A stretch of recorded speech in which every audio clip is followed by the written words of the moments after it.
ግዙፉ የኮንቴነር ጭነት አጓጓዥ ሜርስክ ወደ በርበራ ወደብ የሚደረጉ የጭነት ምዝገባዎችን ለጊዜው አገደ።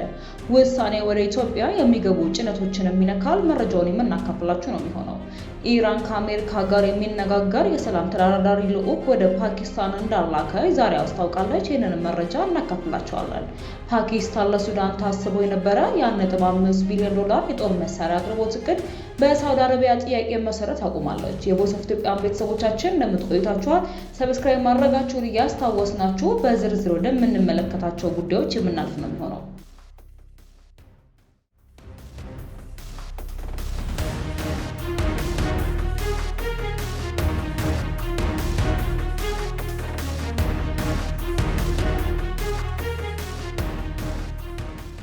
ግዙፉ የኮንቴነር ጭነት አጓጓዥ ሜርስክ ወደ በርበራ ወደብ የሚደረጉ የጭነት ምዝገባዎችን ለጊዜው አግዷል።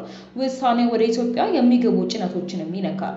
በዓለም አቀፍ ደረጃ ግዙፍ የኮንቴነር ጭነት አጓጓዥ የሆነው ሜርስክ ወደ በርበራ ወደብ እና ከወደቡ የሚወጡ አዳዲስ የጭነት ምዝገባዎችን ለጊዜው ማገዱን አስታውቋል። የበርበራ ወደብን ኢትዮጵያን ጨምሮ ለጎረቤት ሀገራት የሚላኩ የኮንቴነር ጭነቶች የሚያልፉበት ቁልፍ የሎጂስቲክስ መስመር ነው።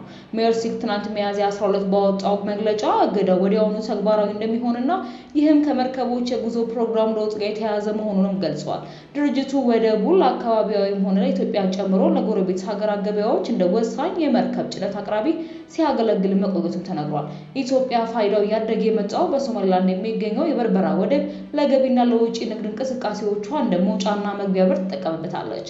በታህሳስ 2018 ከፍተኛ የኢትዮጵያ ልዑክ በወደቡ መሰረተ ልማቶችና በአቅራቢያው በሚገኘው የበርበራ ነፃ የኢኮኖሚ ቀጠና ላይ ጉብኝት ማድረጋቸው ይታወሳል። ይህም በአዲስ አበባ በስትራቴጂካዊ የቀይ ባህር መስመር በኩል የንግድና የኢንቨስትመንት ትብብሯን ለማስፋፋት ያላትን ፍላጎት የሚያሳይ ነው ተብሏል። ጉብኝቱ በሶማሊላንድና በኢትዮጵያ መካከል ያለውን የኢኮኖሚ ግንኙነት ለማጠናከርና ቀጠናዊ ትስስርን ለማሳደግ የሚደረገው ጥረት አካል መሆኑን ባለስልጣናት ገልጸዋል። የሶማሊላንድ የገንዘብና ኢኮኖሚ ልማት ሚኒስቴር ዋና ዳይሬክተር መሐመድ ሐሰን ሰልባን የወደብ ቅልጥፍናን፣ የጉምሩክ አሰራርንና የንግድ ማመቻቸት እርምጃዎችን ለማሻሻል ስለተከናወኑ ማሻሻያዎች ገለጻ አድርጎላቸዋል። ሜርስክ ትናንት ባወጣው መግለጫ በበርበራ የሚሰጠው አገልግሎት ለአካባቢያዊም ሆነ ለኢትዮጵያ ላሉ የጎረቤት ሀገራት ገበያዎች ሊመኩበት እንደሚችሉ እንረዳለን ብሏል።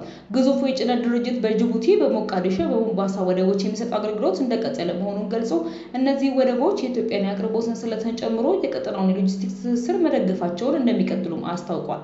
ሜርስክ የጭነት ትዕዛዞችን ለምን ለማገድ እንደወሰነ ዝርዝር ምክንያት ባይሰጥም ውሳኔ የመጣው የየመኑ የሁቲ አማጽያ በሶማሊላንድ እየሰፋ መጣ ያሉትን የእስራኤል ተሳትፎ በተመለከተ ማስጠንቀቂያ ከሰጡ ከጥቂት ቀናትም በኋላ ሆኗል።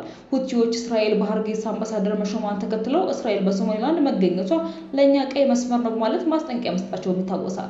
በየመንና መዲና ሰንዓ የሚገኘው የሁቲዎች አስተዳደር እንዲህ ያሉ ክስተቶች በሶማሊያ ሉዓላዊነትና በቀይ ባህር ቀጠና መረጋጋት ላይ ስጋት ይፈጥራሉ ብሏል። በሶማሊላንድ የሚኖር ማንኛውም የእስራኤል ተሳትፎ ቀይ መስመር ሲል የገለጸው መግለጫው እስራኤል ሶማሊላንድን በሶማሊያና በሌሎች የቀጠናው ሀገራት ላይ ለምታደርገው እንቅስቃሴ እንደ መነሻ ልትጠቀምበት ትፈልጋለችም ሲል ከሷል።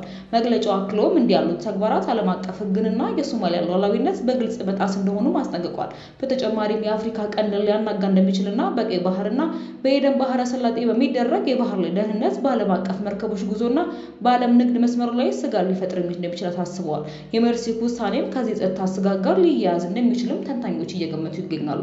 ኢራን ከአሜሪካ ጋር የሚነጋገር የሰላም ተደራዳሪ ልዑክ ወደ ፓኪስታን እንዳላከች ዛሬ አስታውቃለች።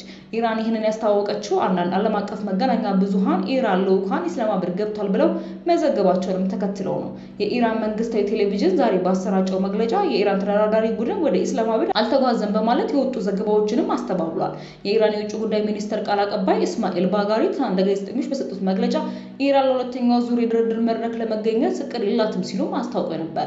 ዩናይትድ ስቴትስ የባህር ኃይል ከትናንትና በስቲያ የኢራን ባንዲራ ያውለበለበች በሆርሙዝ የባህር ወሽመጥ ትቅዝብ የነበረችውን መርከብ ላይ ጥቃት በመሰንዘር በቁጥጥር ስር ማዋሉን አስታውቋል። ይህን ተከትሎ ነበር የኢራን የውጭ ጉዳይ ሚኒስትር መግለጫውን ያወጣው።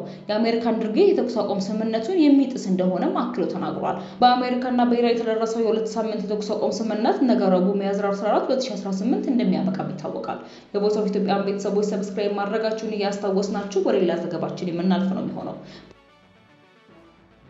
ፓኪስታን ለሱዳን ታስቦ የነበረ $1.5 ቢሊዮን የጦር መሳሪያ አቅርቦት እቅድ በሳውዲ አረቢያ ጥያቄ መሰረት አቁማለች።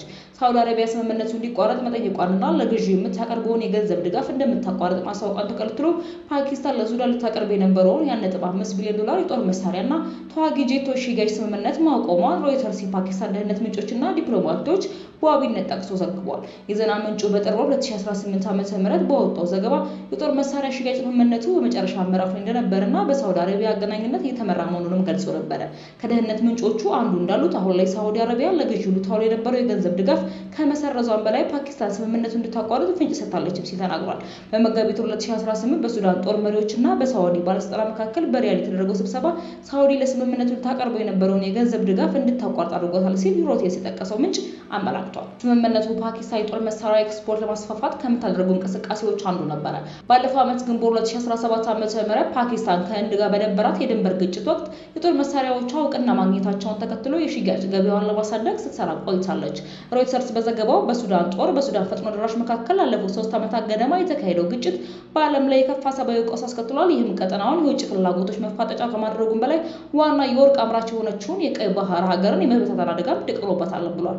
ይህ በሳውዲ ግፊት የተደረገው የጦር መሳሪያ ሽያጭ ስረዛ በቀጠናው ያለውን ሰፊ ጂኦፖለቲካዊ ውጥረትም ያንጸባርቃል። ምንም እንኳን ሳውዲ አረቢያና የተባበሩት አረብ ኤሚሬትስ ለሱዳን ችግር ዲፕሎማሲያዊ መፍትሄ እንደሚያስፈልግ ቢገልጹም ሪያድ የሱዳንን ጦር ትደግፋለች፣ በተቃራኒው ኤሚሬትስ ፈጥኖ ደራሽ ኃይሎችን ትረዳለች የሚል ክስም ይቀርብባታል። የቮይስ ኦፍ ኢትዮጵያ ቤተሰቦች ለዛሬ ያዝንላችሁ አዳዲስ መረጃዎች እነዚህ ይመስሉ ነበረ። በሌሎች አዳዲስና ወቅታዊ መረጃዎች ዳግም እስክንገናኝ በደህና ቆዩ።